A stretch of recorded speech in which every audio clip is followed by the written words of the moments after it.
Tinodzoka zvakare pachirongwa. Tiri kuendera mberi nezvatakakaparidza nazvo. Patakapedzisira ndepekuti takanga tiri kuna Samueri. Anga ari Samueri wechinganizve, Samueri wechipiri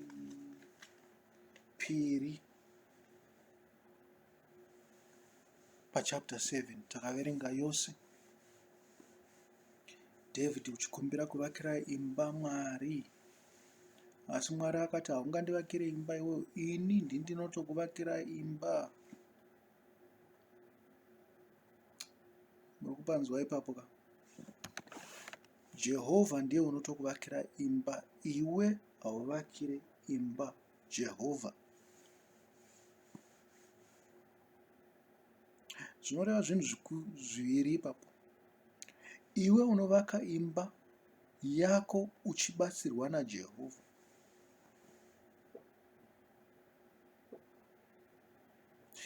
Iye Jehovha uchavaka imba yako kusvikira kumarudzi anotevera.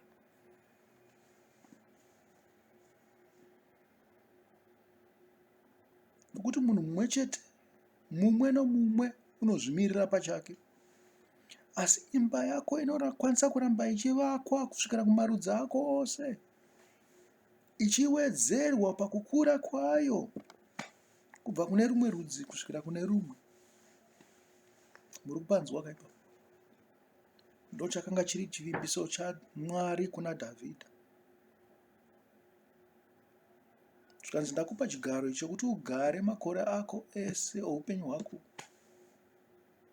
kugona nekukanganisa. Asi vanokuteverera vanofanirwa kufamba munzira dzakanaka. Ndinenge ndichivayera. Iwe ndiwe chikero chacho chekuyeresa, ndiwe zviremu zvacho zvekuyeresa. Vanofanirwa kunge vakanaka kuinzana newe kana kupfuura.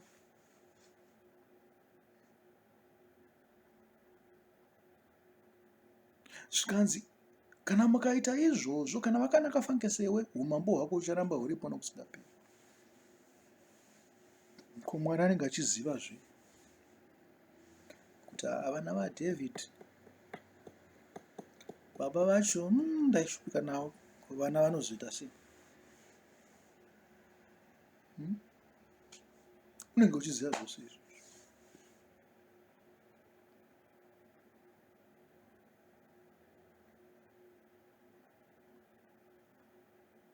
Zvikanzi mwana wako achakutevera achandivakira imba ine zita rangu. Kana zvinzi imba ine zita raMwari, zvinoreva kuti chinhu chatiri kubata sechitsvene. Makereke iwawo edu hatinoisa zita raMwari paari kana zita raJesu paari, anofanirwa kunge ari nzvimbo tsvene. Ndokuti tizadzise kururama, vanhuwe. Chinhu chikuru kwamuri ichocho chinodiwa naMwari, kuti muzadzise kururama. Ndo zvinorakidza kuti muri vake, munofamba patsika dzake.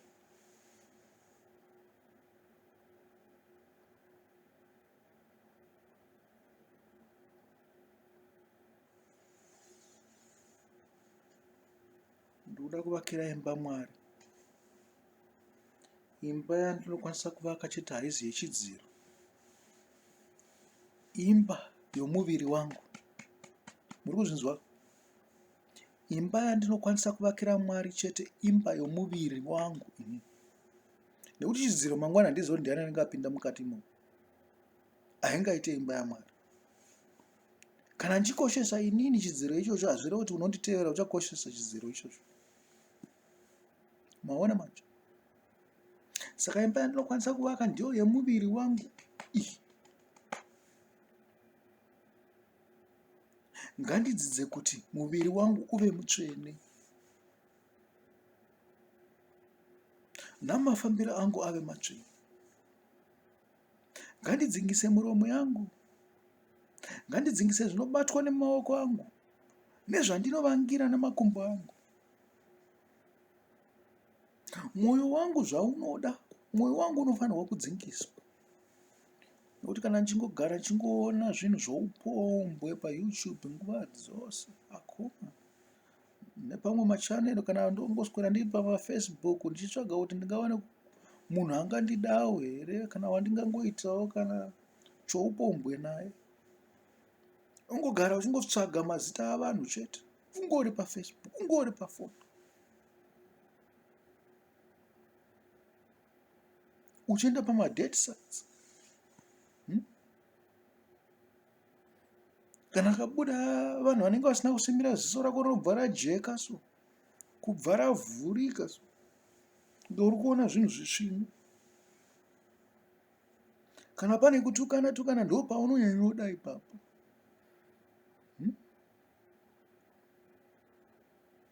Unenge uchingonzwa zvongoti vanhu vangotukana so ndo zvinokufadza mwoyo wako, unoenda kunorara zvakanaka.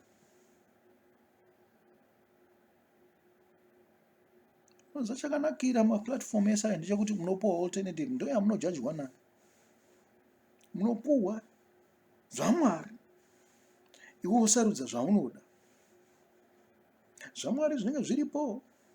Pane vanenge vachiparidza nguva dzose, vamwe vanenge vachiparidza live, vamwe vanenge vane marecorded programs anenge aripo, zvirongwa zvakaitwa kare. Iwe uzisarudzira zvaunoda. Tunoona paunopresa button kuti apa ndo pandiri kuda. Kuma tinoomeserwa zvedu izvozvo.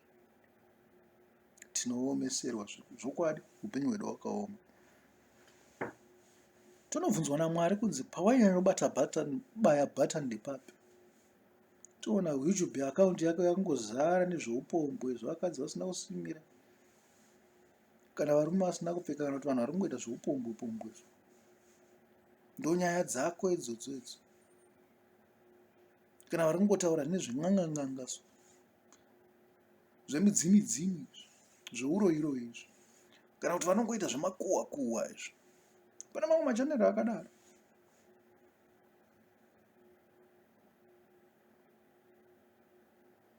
Pamwe majokes. Pozotariswa kunzi uya hana kana channel 1 akamboendawo pairi inoitwa nezvaMwari. Kana aitoendapo, aitoenda nenguva dziri kure. Vhiki rake raipera rakazadzwa nezvinhu izvozvo.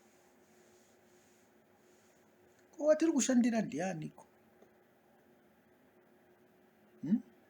Watiri kushandira ndiani? Watiri kuvakira imba dzemuviri yedu ndianiko? Pfungwa nendangariro nomwoyo ndianiko watiri kuvakira iye?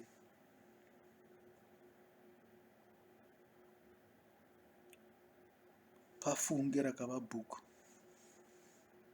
Pafungisisei ipapo.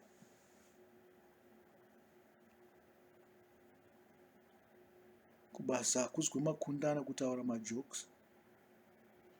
Sikwero taura zveupombwe. Vamwe vanozvikudza paupombwe hwavo. Pane vanhu vanenge vachitozvikudza neupombwe kumabasa uku nekuma kana kuzvikoro. Kuti ndinozodai. Asi izvo zvinhu zvokuti baba vekereke vanoenda kukereke kana kuti vanoda Mwari vangaswere vachiteerera. Dzingisai nzeve dzenyu kunzwa zvinhu zvemarabishi zvakadaro.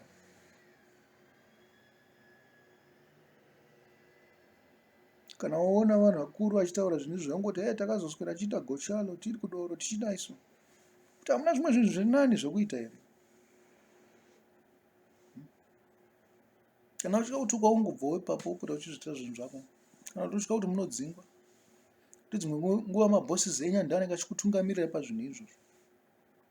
Wakusvika kudzingwa basa nekuti vanenge vachikotaura zveupombwe so unongopedzera wangojoina. Kana wakaenda kubha unongoenda uchikuti ndiri kungomwa fanta. Ubva wapedzera kuti tokutsvagira hure. Nemiwo vakadzi. Vakadzi they are even worse.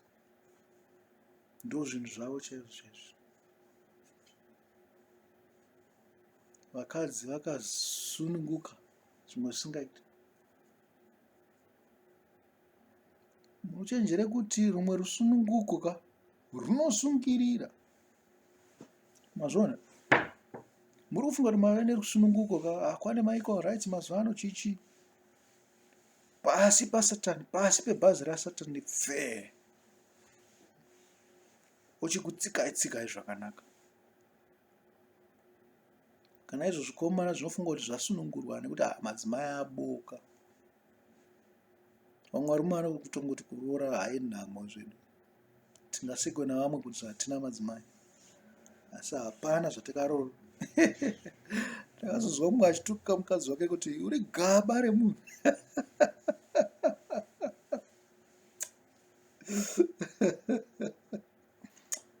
Ndakazoenda kwaari ndikati shamwari vanopura uchitaura zvinhu zvakadaro, ndazozvifungisisa. Pazvaimbenge zvataurwa ndakambofunga kuti zvinonakidza, hazvinakidze zvinhu zvakadaro. Hazvizvi zvinhu zvokuti munhu akaita sena angafanira kunge achigegedzera kuseka kana kunyemwerera anzwa zvinhu zvakadaro. Nazvo chinonzi gaba, wakarisa apa rakavhurika, rinenge richiti kana mhepo ichiuya. Zvino kana wakuti mukadzi wako gaba remunhu, handisi kuti hakuna vakadzi vakadaro, variko magaba chaiwo chaiwo vakadzi vasina malimits, vanonzi ananhingikirei, vasina maboundary.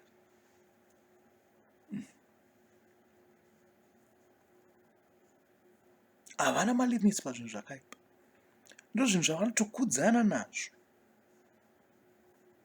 Panto nemachanel anenge achidzidzisa zvinhu zvakadaro. Zvoudzimai hwakanga huripo zvava old fashioned. Hapasina vakadzi vasununguka emanje. Mukadzi akati shamwari chimbosara wakarara, ini ndoda kumboenda ndimbonobatana nedzimwe boys kunenge kure. Ndozvandiri kunzwa nhasi. Kana ndaguta ikoko ndichazoya ndozo. Ende usandinetse kana ndadzoka. Ndoda kurara. Ndo marights ava nevakadzi mazuva ano.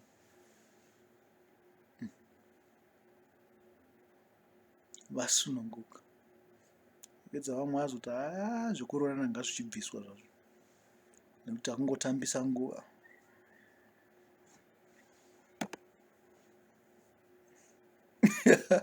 Ndakazonzwa umwe mukadzi achitukawo murume wake, aiwa komana. Varume tinombotukwa komana. Aiwe. Ndakati ndibaba vavana vako wauri kutuka kudaro. Wauri kushambadza nekutuka. Nokutsinga, mukadzi anotsinga murume wake. Kumuti aite rombe chaizvo, baba vevana vake anovaita zvinhu izvozvo.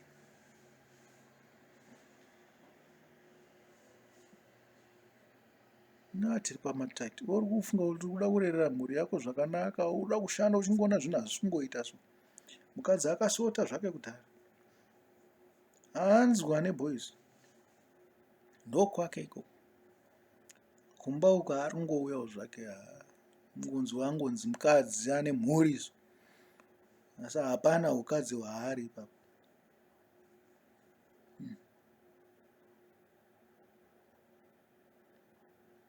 I guess zvinoitika nekuti kune market yazvo. Varume vacho kutu dzevanhu. Kana kutu dziriko vakadzi vanoregedza sei kuita umbwa.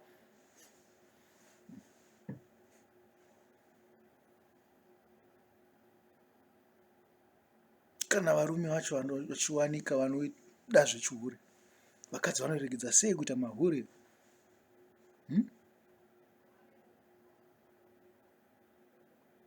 Vamwe vakati takurombera kuti vaite zvokuhura navakadzi. Ndozvinoda mashave avo zvavanobata-bata izvo.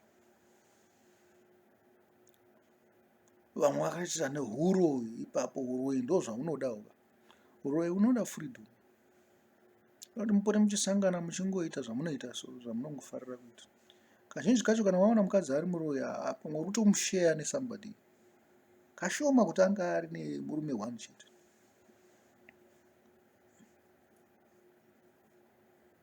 Kana zvichiwanika kuti mukadzi anoroya ane murume one waanorara naye.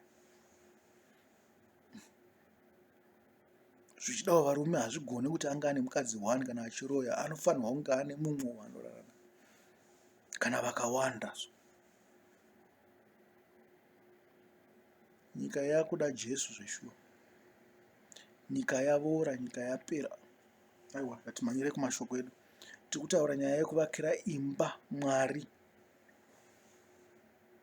tichibata pana Mako paya. Zvikanzi vanokutsvakai, dai tadzokera tese kwatanga tabva. Zvikanzi aiwa, ini ndoda kuenda kumberi. Ndinoparidzirawo kune vamwe ikoko, ndichirapa, ndichiita sei, ndichiita zvose zvandenge ndichiita kumakereke arikoko nemasinagoge ariko. Tikati nini akazopedzera kuti mazuva ose akanga asina zororo, aitofanirwa kunge amboparidza, ambodzidzisa, amborapa chete, mafambiro ake ose. Ngatiendere mberi. Tapedza kutaura nezvaDhavhidhi, hatingagume kuparidza nezvaDhavhidhi, nokuti zvizhinji zvanenge ndida kutaura pamusoro paizvozvo izvi zvokuvakira imba Mwari. Dhavhidhi akazvitadza, wakanga watorambidzwa nechekare pachake.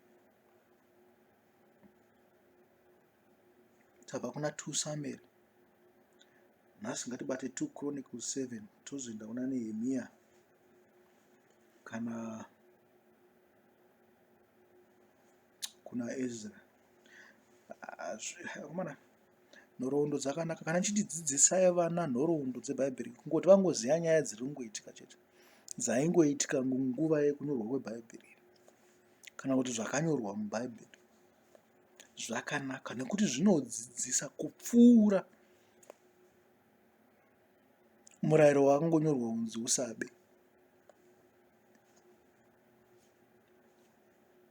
Kana kuti usaponde. Hande mberi ndingapedza nguva handi, tikatadza kuzopedza. Kuti tikwanise kunge tangoverenga tangozvipedza nhasi zvinhu izvozvo. Tiri pana 2 Chronicles 7. Zvichira yose.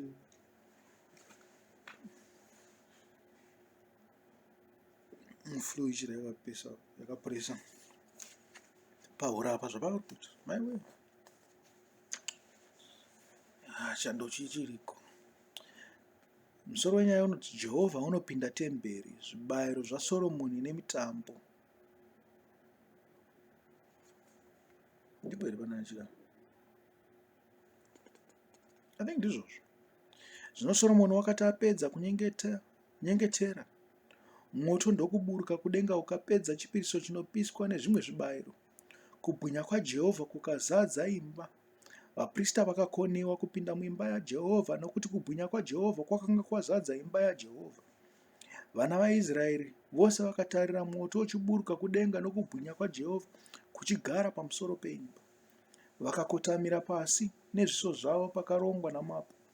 Vakanamata nokuvonga Jehovha vachiti, nokuti wakanaka, nokuti nyasha dzake dzinogara nokusingaperi. Ipapo mambo navanhu vose vakabayira zvibayiro pamberi paJehovha. Mambo Soromoni akabayira chibayiro chenzombe dzine zviuru zvina 22 namakwai ane zviuru zvine 120.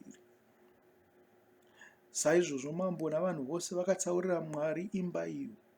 Vaprista vakamirapo sezvavakagoverwa mabasa avo, navaRevhiwo vane zvokuridzira Jehovha zvakaitwa namambo Dhavhidhi, zvokuvonga Jehovha nazvo, nokuti nyasha dzake dzinogara nokusingaperi.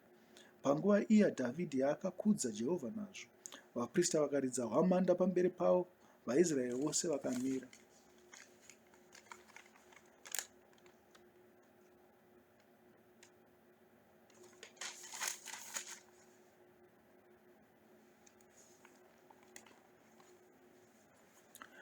Soromoni akatsaurawo nzvimbo yapakati yoruvazhe rwakanga rwuri pamberi peimba yaJehovha, nokuti ndipo paakabayira zvipiriso zvinopiswa namafuta ezvipiriso zvokuyananisa, nokuti hatari yendarira yakaitwa naSoromoni yakanga isingagoni kuringana chipiriso chinopiswa nechipiriso choupfu namafuta. Naizvozvo Soromoni akatamba mutambo panguva iyo mazuva 8 navaIsraeri vose pamwe chete naye. Ikaita ungano huru huru kubva pavanopinda paHamati kusvikira parukova rweIjipita. Zvino pazuva rorusere vakatamba mutambo wokupedzisira, nokuti vakatsaura atari mazuva 8 vakaita mutambo mazuva 9.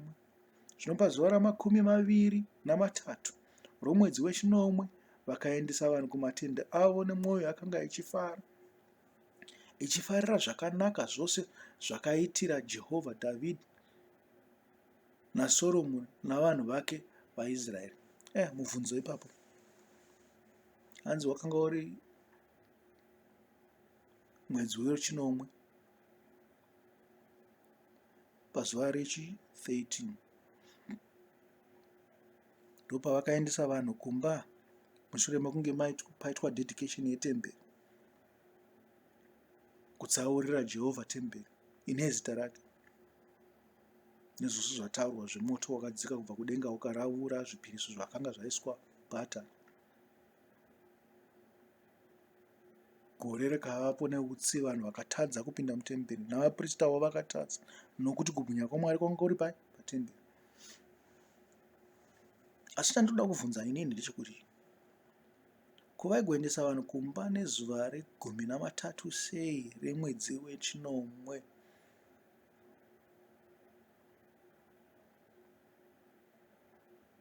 Hapaziripo here pekuti vanhu vanofanira kunge vakugadzirira mutambo wewe unoitwa mwedzi wechinomwe?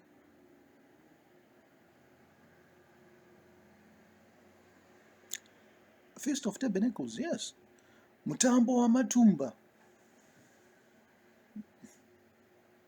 Kone mwedzi wechinomwe pazuva re10 havana kubata here zuva rekuyananisira temberi zvayakanga iri? Areka yava mutemberi mayo.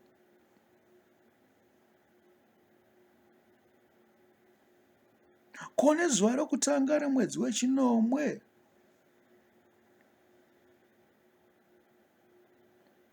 vakanga vatotanga kare kare atari zvida yanga yatova mutemberi. Havana kuita mutambo hwamanda here? Ndio mubvunzo yandinayo.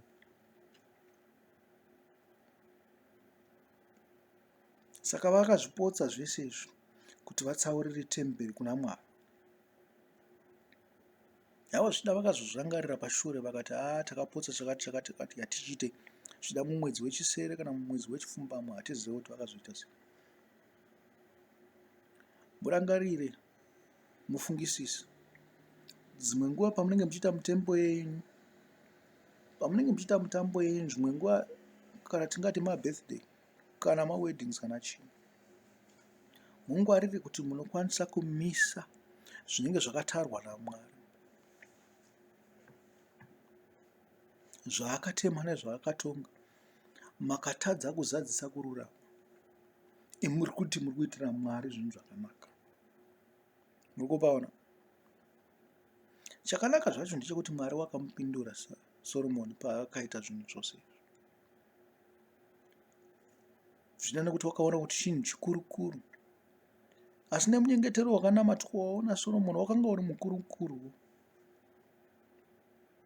Munyengetero wanga wakanyorwa zvakanaka ukanamatwa, uri wokupira imba kuna Mwari.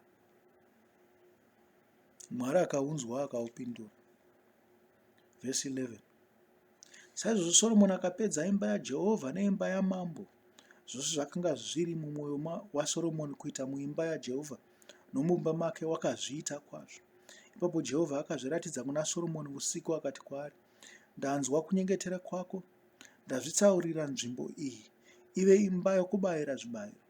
Kana ndichinge ndadzivira kudenga kuti mvura irege kunaya, kana zvimwe ndichinge ndarayira mhashu kuti dzipedze nyika, kana zvimwe ndichinge ndatuma denda pakati pavanhu vangu, kana vanhu vangu vakatumidzwa nezita rangu vakazvininipisa vakanyengetera nokutsvaga chiso changu nokurega nzira dzavo dzakaipa, ipapo ndichanzwa kudenga, ndichavakanganwira zvivi zvavo nokupodza nyika yavo.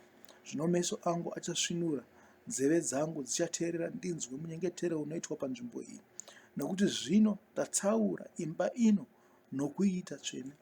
Zita rangu rivepo nokusingaperi, meso angu nomwoyo wangu zvichava pano kusingaperi. Chandinovhunza futi, tumirira ipapo, ndechekuti zita raJehovha richiripo here panzvimbo iyoyo?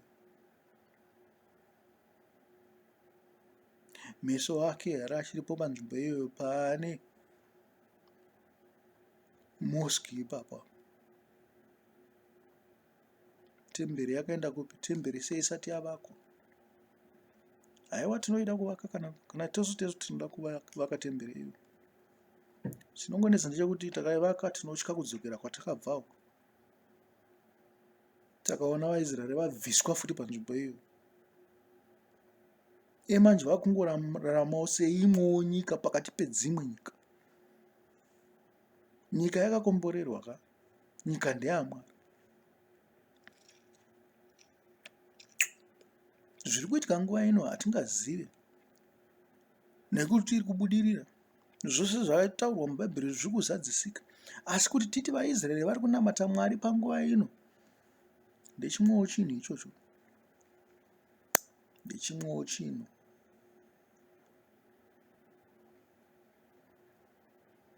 Muri kuzviona manje? VaIsraeri vari kurehwa apa, nenzvimbo yairehwa apa, nzvimbo tsvene imwe yoga, ndopana Kristu Jesu mambo wedu. Hakuna imwe nzvimbo. Ndiyo yega yatinoenda kwairi kuti tinopira kuna Mwari. Hakuna imwe nzvimbo yatingagadzira futi namaoko edu. Hakuna mumwe munhu watingapire kuna Mwari kuburikidza naye.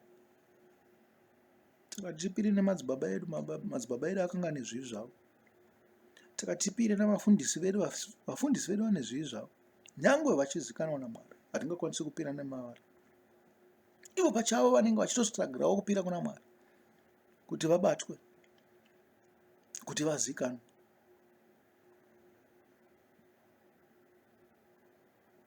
Unoziva sei kuti pane mufundisi uyu ndiye wakapinda vose?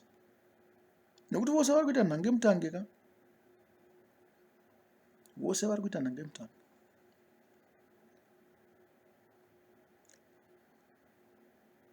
Tinongoasuma kuti vari kuita nhange mutange yekuti vapinde kudenga. Saka unokudzwa kupfuura mumwe ndeupi? Ndeupi watingaende kwaari tichinamata kuburikidza naye? Hakuna. Nokuti hapana chatinoziva pamusoro pezvo. Asi tinoziva Jesu. Tinoziva Jesu. Atiendere mberi.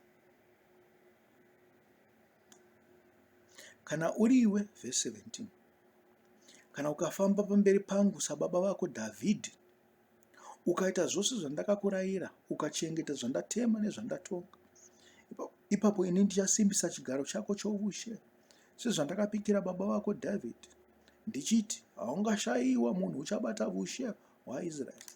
Asi kana mukatsauka, mukasiya zvandatema nezvandarayira, zvandakaisa pamberi penyu, mukandoshumira vamwe Mwari, mukavanamata, ipapo ndichavadzura nemidzi panyika yangu yandakavapa, neimba iyi yandakatsaurira zita rangu. Ndichairashira kure ndirege kuiona, ndiite shumo nechiseko pakati pavanhu vose. Akomanaka, shumo nechiseko. Munhu unokwanisa kuita shumo nechiseko kune vamwe. Kana zvakunzi imba yaMwari wenyu yadzurwa naMwari wenyu, handichada kuiona zvachose. Chatichandovakira imba Chii? Ndizvo zvakataurwa kwaprofita. Kana zvirizvo, chandovaka tose.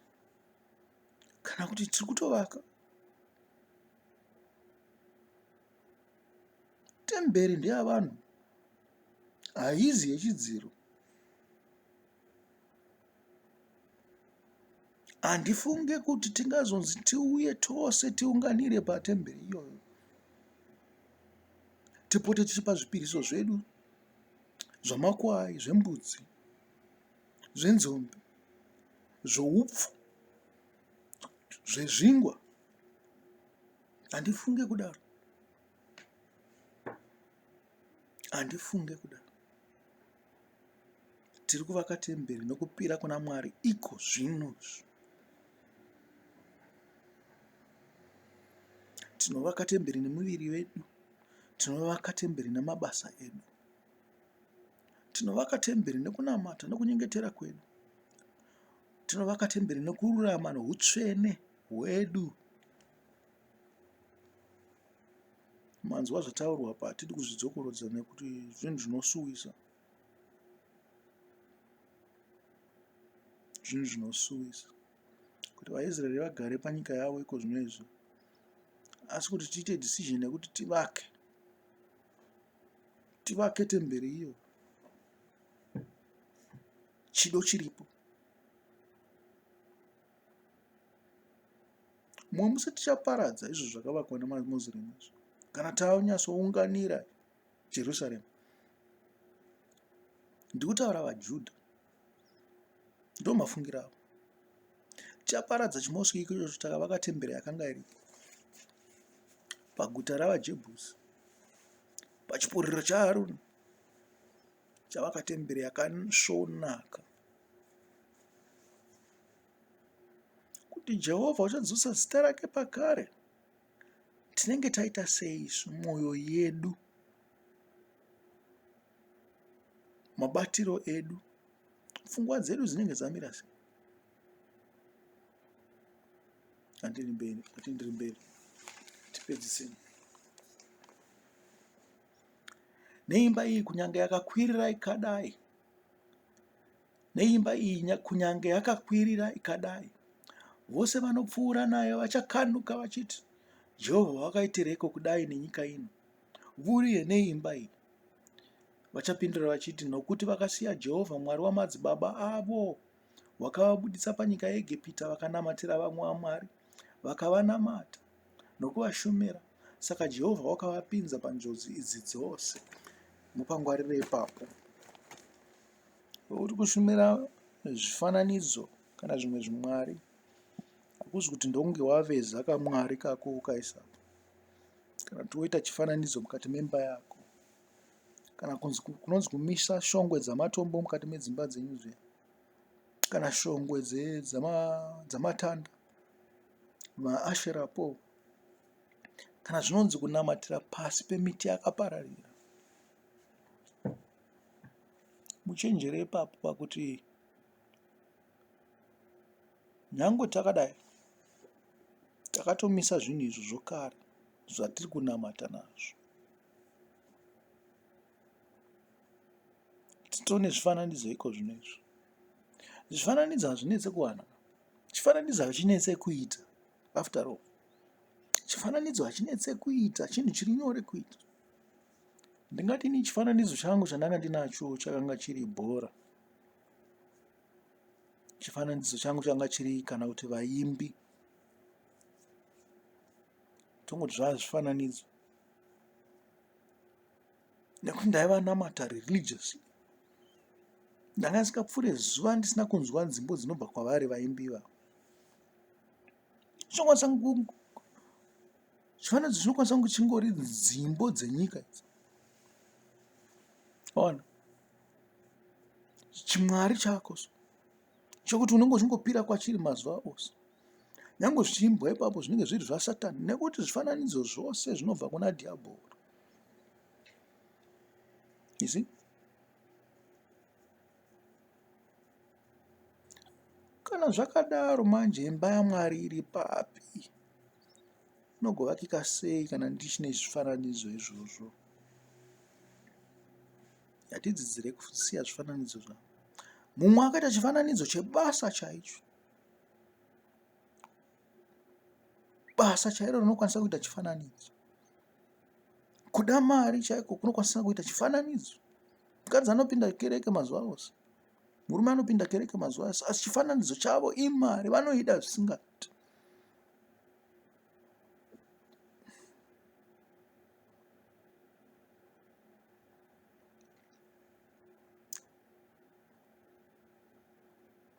Chifananidzo chinokwanisa kunge chiri murume wako, mukadzi wako, vana vako, baba wako kana mai vako, mhuri wokwako. Zvifananidzo izvozvo hapana chinhu chinofanira kukutadzisa kupinda denga. Hapana chinhu chinofanira chausingagone kuti ngazvigare. Hakuna kana nechimwe chete panyika unokwanisa kuti zvose ngazvigare kuti unamate Mwari wako. Murikuzvinzwa? Musakudza zvimwe zvinhu, musangozvikudza. Munozviita zvifananidzo zvakava zvinhu zvinodikanwa naMwari. Unokwanisa kunge uri kuita mari yakawanda uchipinda muchechi, asi chinenge chava chifananidzo. Tonamata zvako zvimwe zvinhu zvemweya yakaipa yetsvina. Munopa kungwarira ipapapo. Zviri nyore kuita chifananidzo. Zvangofanana nekuti zvingori nyore kukuvaka kachifananidzo chaiko kezvimiti kana kamatombo. Kana kungomisa shongo yamatombo, ngodita nhurikidzwa yematombo, so watomisa wakutotanga kunamatira ipapo. Uchiti wava Mwari wako. Kana kuenda pasi pemiti yawakapararira, zvingori nyore. Unokwanisa kuzviita izvo. Zvingori nyore. Saka munofanirwa kungwarira kugara muna Mwari. Atinde pamberi tingaparidze shoko riri, asi ndingangoti chimwe chinhu. Toda kuti muverenge munamato waSauro wededication. Nekuti muri vanhu vatsaurirwa Mwari kai. Nemiwo muri temberi dzaMwari. Munzwe kuti ari kunamata chii. How is he dedicating himself? Ndakutaura nechirungu zvakanyanyisa. Uri kuzvipira sei kuna Mwari?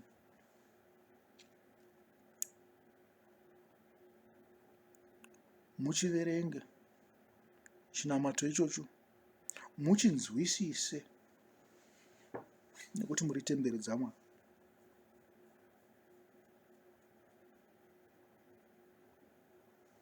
Kuchema kwedu, kupira kwedu kuna Mwari zvinenge zvamboita sei kuti tibve pana Mwari?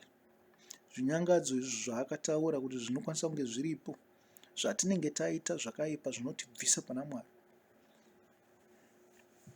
namachemero edu kwaari. Munamata munamato yededication, yekupira, nekutsaurira temberi kuna Mwari. Hande kuna Nehemia naEzra tipedza.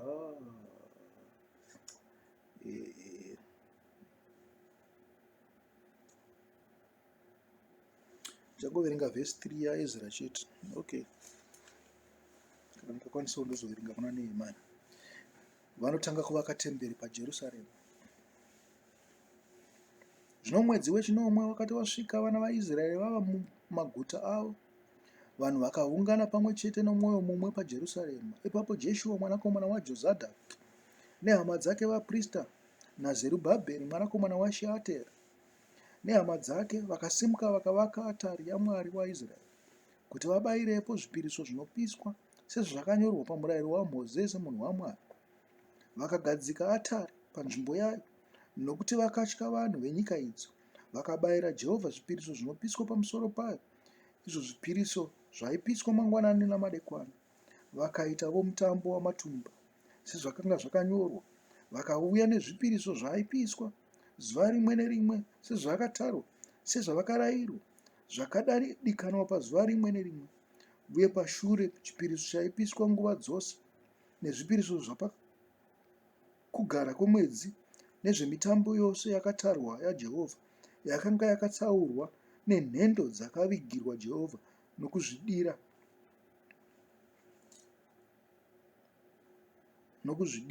naani naani. Handisi kuziva kuti ndakanasa kuverenga papi ipapo, patichaenda pavhesi 6. Zvirikutaurwa apa ndoda kuti mungoona mutsauko uripo. Papa ndataura kuti mwedzi wakakosha, mwedzi wechinomwe kuvaJudha. Ndikataura kuti Soromoni navanhu vake pane mitambo yakatarwa kunzi munofanirwa kuibata, asi panguva yekutsaurira temberi iyoyo vakatadza kuita zvinhu izvozvo. Kana kuti tongosuma kuti vakaita, hazvina kunyorwa zvazvo. Tarirai ava vanhu vakadzoka, vanhu vanoziva shamhu yaMwari. Ava vanhu vakanga vana Soromoni, vakanga vachipembera nenyika yavakanga vanayo yakanga yamiswa naDhavhidhi. Uchi nomukaka hwakanga hwoyerera. Ava havana chunhu ava. Vari kudzoka pakurobwa. Kana guta racho havasati vanaro chairo chairo. Asi vakarangarira kuita zvinhu zvose zvinodiwa pamurayiro sezvakanyorwa naMozisi. Tibatisise futi ipapo apa kuti vabayirepo zvipiriso zvinopiswa sezvakanyorwa pamurayiro waMozisi, munhu waMwari. Kubayira kwedu hakuna imwe nzira yakunoteera kusara kwezvakanyorwa naMozisi. Kana muchizova chechi yedu, chechi kereke yenzira dzaIshe wedu Jesu Kristu,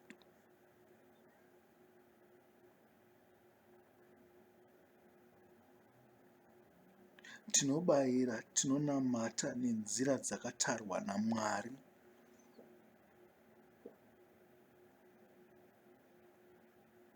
Ndiko kubayira, kwete kunotifadza isusu chete, asi ndokwandinozivawo kuti Mwari kunomufadza. Mwari anoda vanhu vanozadzisa kururama. Musazvitsvagire. Pane dzimwe nzira dziriko, pane dzimwe mamwe maitiro avanhu avanoita nawo, asi sichakudzidzisaiwo nzira dziripo dziri muBhaibheri dzatinoti apa naapa naapa naapa naapa naapa naapa unonamata so. Muri kuzvinzwa?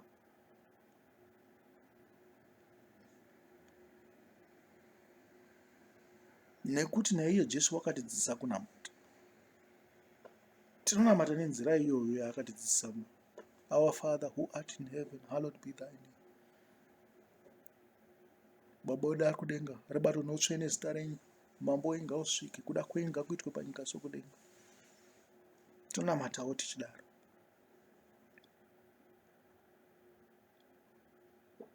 Asi tichadzidza. Verse 6. Vakatanga kubayira Jehovha zvipiriso zvinopiswa pazuva rokutanga romwedzi wechinomwe. Muri kuzvinzwa? Zvandambenge ndichibvunza zviya. Zuva rekutanga romwedzi wechinomwe nderehwamanda. Regumi nderechi? Nderekuzviramba. Nderekuyananisirwa.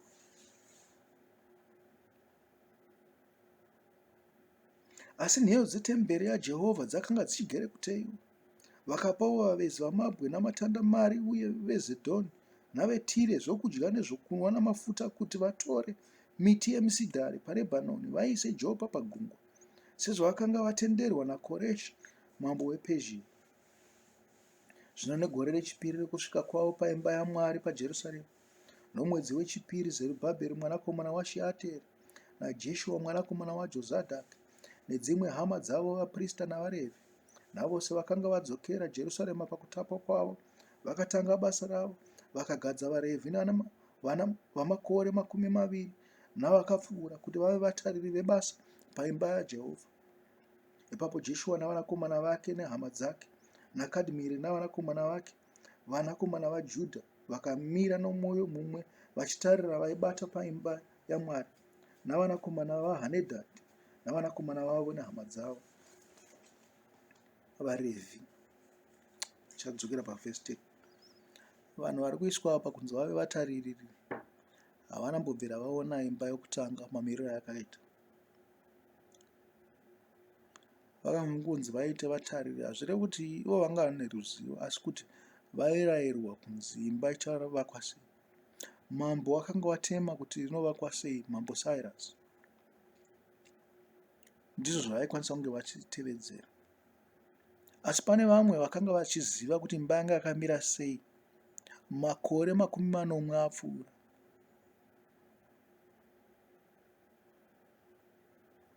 Vakaona imba ichiri yakamira isati yaparadzwa. Zvida vakanga vane 10 years, zvida vakanga vane 15, zvida vakanga vane 20. Panguva iyi vakanga vane 90. Atendere mberi chiverenga. Kuwadzitana kupera. Zvino vavaki vakati vachiteya nheyo dzetemberi yaJehovha, vaprista vakamirapo vakafuka nguo dzavo, vakabata hwamanda navaRevhi, ivo vanakomana vaAsafi, vakabata makandira kuti varumbidze Jehovha sezvakanga zvarayirwa naDhavhidhi mambo waIsraeri. Vakatengezana vachiimba vachirumbidza nokuvonga Jehovha vachiti, nokuti wakanaka, nokuti nyasha dzake hadzipere kuna Israeri.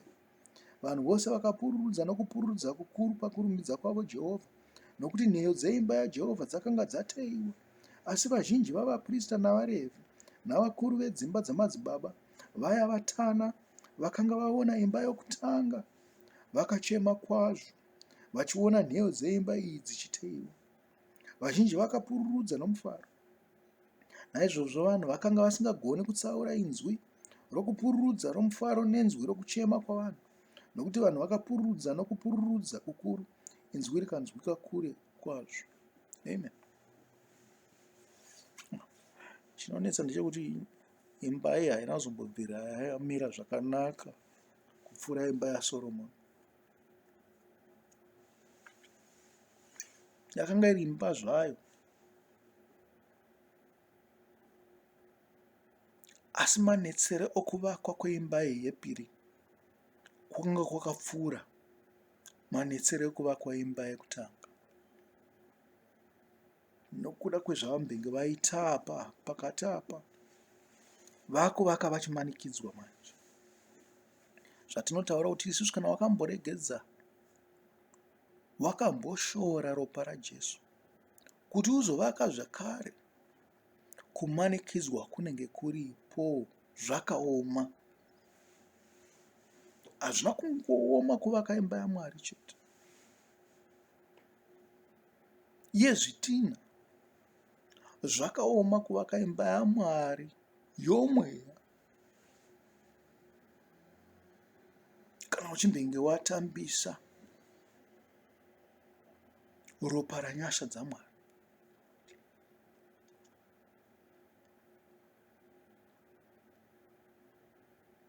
Jesu haazi wedu, isu tiri vaJesu. Zvino kana tichimbenge tamuramba, kuzodzokera kwaari kwakaoma.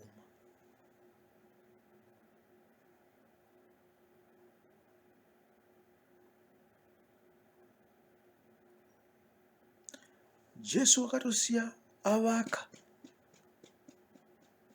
paimba yaPetero, wakatosiya ateya nheyo dzekuti imba iyi ngaichiendera mberi nokuvakwa. Ndagadzirisa zvinonetsa. Muri kuona? Kana vakazotambisa mukana iwowo, vachazovaka vachitedzera nheyo dzaani. Vakuita dzekutamburira manje, nekuti panenge pasina chinhu chimwe chete kana zviviri zvinenge zvakakanganiswa zvakambenge zvagadziriswa naJesu zvainetsa, zvokuti dai anga aripo chinhu chese chinovanetsa chaikwanisa kugadziriswa. Zvino makuita zvekutamburira zvokuti muvake mega imba yaMwari.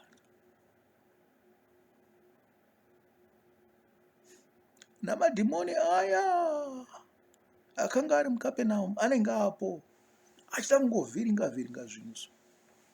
Ndipo pamunozoona kuti mune nhamo manje ipapo. Ndiri kuti izviko zvino izvi kunemi hama dzangu makaromba navakadzi vari kubata mishonga isingaiti, muri kutambisa ropa raJesu iko zvino pamuchada kuvaka. Dzimwe nguva munenge musina nyika yacho, dzimwe nguva munenge musina kugara zvakanaka, dzimwe nguva munenge mava vatorwa, dzimwe nguva matova nhapwa. Muchazovaka seiko imba yaMwari? Imi muchimboshoora ropa rake nhasi uno. Nemi vatongi munomanikidza vanhu kuti vapesere vaenda desperate times. Vanhu vava desperate. Chamuka inyama. Vakada kuti vanopunzirwa. Kana tuziva kuti vatongi vacho vakabva kupi, hauzvisi. Hakuna vatongi vanokwanisa kunyatsodayirekita kuti zvinhu ngazvifambe zvakadai. Kuti zvinhu zvekuti vanhu vose vaite upenyu huri nyore, vanhu vadzoke kuna Mwari, ndezvekungomanikidza so.